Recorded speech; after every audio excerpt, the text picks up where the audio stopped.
שלום, זיו מהקניון לחיות. אני אתן לכם היום כמה טיפים על תכשירים ומגבונים לניקוי עיני הכלבים ואוזני הכלבים.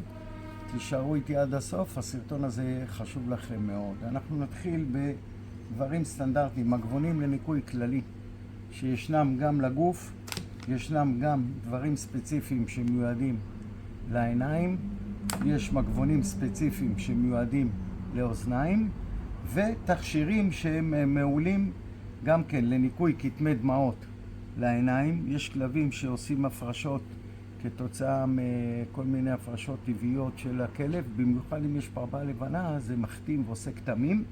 יש המון תכשירים בשוק, אז אצלנו אפשר למצוא מבחר גדול מאוד של אותם תכשירים, כמו שאתם רואים, לניקוי העיניים. זה מגיע באריזות בגדלים שונים וחברות שונות. תבואו לחנות וגם להמליץ לכם, אתם יכולים לראות את זה גם באתר אינטרנט שלנו. על אותו עיקרון יש לניקוי של האוזניים.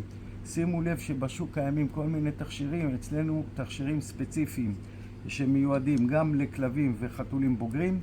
יש את זה גם לגורים של כלבים וחתולים, שזה דברים שונים, וכדאי לקחת ובעצם להשתמש בתכשירים הנכונים.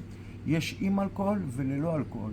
זה דברים שמאוד מאוד חשובים שתשימו לב אליהם, וחשוב מאוד להשתמש בתכשירים הנכונים, גם בשביל התחזוקה השוטפת, גם בשביל הניקיון, שהוא דבר אלמנטרי, והתכשירים האלה הם בשימוש שוטף.